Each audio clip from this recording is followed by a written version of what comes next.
In this video, I'm going to teach you how to get out of credit card debt as quickly and painlessly as possible. Keep watching! Hello and welcome to The Adult Life, where we give you the tools to be a happy and healthy adult. My name is Simi and I'm the adult in charge. My credit card payment for all my spending in December just came out, and I can't be the only one who is pained, pressed and downright shocked about how much just came out. And if you're really unlucky, you might have gone into debt because of this spending, or if you're already in debt, it could have made you go even deeper. But have no fear, this video is going to teach you all you need to know about getting out of credit card debt. So the first thing you need to do is evaluate your situation. That's right, write all your debts. I'm talking about your credit cards, your loans, your buy now, pay later, your car finance, whatever it is, write it down. If you're British, you don't have to write your student loans because it's more of a graduate tax, but if you're American, you better be writing that down, hun. Next thing to do is look at your budget, and this is just to make sure that you have enough money after all your expenses to pay off debt. Now, it doesn't have to be anything fancy. I use something called Emma, but you can also use, I think, Mint, Nutmeg, just to see all your spending for the month. If you find out that you don't have enough money to pay the minimum payments, then you might be in a spot of bother, and it's time to either call your creditor or call a debt charity such as Step Change or Citizens Advice. They'll be able to work out a plan with you, maybe by fusing interest or making a plan with lower payments that suits you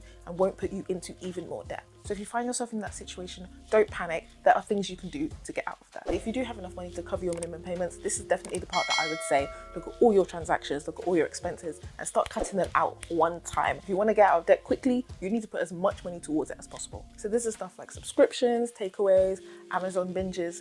Yeah, I'm looking at you. You can always start this up after you've paid your debt, but for now, you need to tighten your belt. Now it's time to understand how minimum payments and interest works, because lenders are using these to keep you in debt for as long as they can. So if you have a credit card, the minimum payment is the minimum amount you have to pay back to the lender each month. So even though minimum payments by law have to reduce your payments each month, the way they're set up is to reduce them as slowly as possible. So if you had a random debt of £7,687, it would take you 24 years of paying the minimum payment to pay off that debt. It would also cost you £36,000 of interest on a 7.5k debt. That is not cost effective in the slightest, so why would you want to do that? But if you fix your payment to £160, which is only £10 above the minimum, it would only take you 11 years to pay it off and £15,000 in interest, and that's just £10. So the problem with minimum payments is that as your balance reduces, your minimum payment reduces as well, and this slows down the payment of the debt. But if you fix an amount to pay, the debt goes down a lot quicker because you're not reducing the amount you're paying back. And I'll put some pictures on the screen showing you,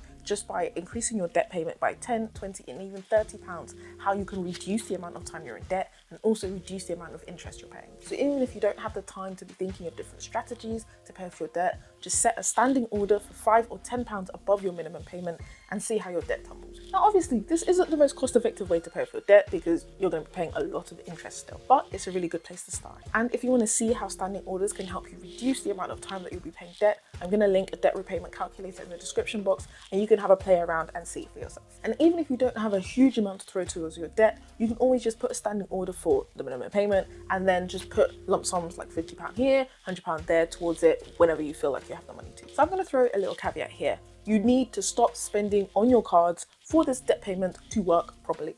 I'm going to say it again. You need to stop spending on your cards or you won't get out of debt. If you're in a situation where you're actually relying on your credit cards, then you need to restrict your spending as much as possible and only pay for the essentials. Otherwise, you're going to end up paying for much longer than you need to. Next, let's talk about the order that you should pay your debts in. So usually it's best to pick one debt to focus on, use a standing order on the rest and throw all your spare money towards the first debt. And there are different ways that you can choose the first debt to pay off.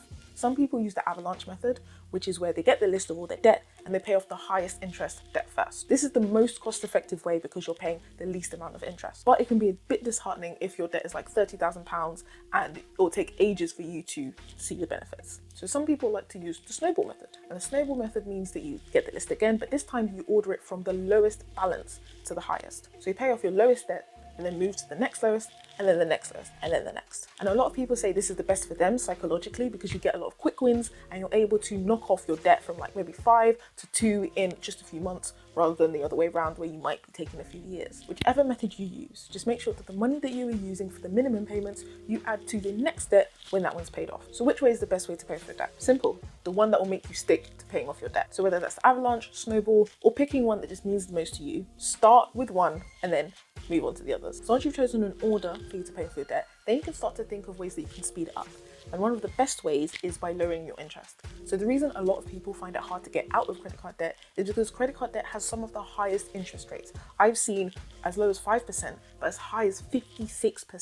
So if you can find a way to reduce the interest of all your debt, that would be a really good way to speed up your debt payment. And there are different ways you can do this. So the first is by getting an interest-free loan from friends and family. And take this one with a pinch of salt, because honestly, family and money don't mix. So if you don't end up paying the amount that they want back, maybe you start spending on your cards again, even though you're not supposed to, that could cause a lot of bad blood and ruin the relationship. So only do this if you know that you'll be disciplined enough to pay back. The next is to consolidate your debt in a loan. So loans usually have a lot lower interest rate, anything from maybe 3 to even 10%. So as long as the interest rate of the loan is a lot lower than the interest rate of your debt, it would probably make a lot of sense to apply for a loan and then use that to pay off all your debt and then pay off the loan over an amount of time. Another thing you could do is do a balance transfer. And gone are the days when people used to have 0% transfers, just thrown at them. It's not as likely anymore, so you're more likely to find maybe a 3% or a 5% balance transfer card. But again, if you can move higher interest rate debt to this balance transfer card, you'll be paying a lot less interest and pay off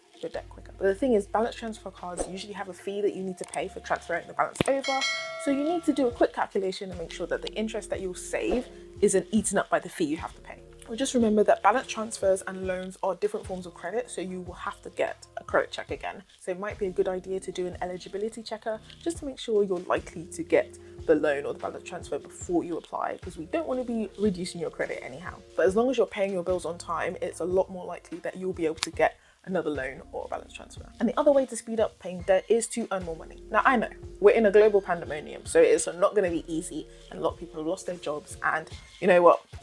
Only do this if you can, I'm not trying to tell anyone what to do. So that could be from a raise from your company, which is not so likely, but who knows, if you don't ask, you don't get. Also, if you have a career that is good for freelancing or consulting, so if you're a writer, if you're even a doctor or a nurse or a teacher, those jobs have ways that you can go freelancing and make some extra money that way. Just make sure that if you do freelancing or consulting, that you pay the right amount of tax, because speaking from personal experience, HMRC will come for their tax. Or if you can find a job in retail or something like Sainsbury's or Tesco that has the added benefit of giving you a discount on food, which is something that you probably want to be reducing your expenses on anyway. So it's a double whammy, I guess. And the reason why it's so important for you to pay your debt is that if you don't pay your debt, your credit score will be tanked.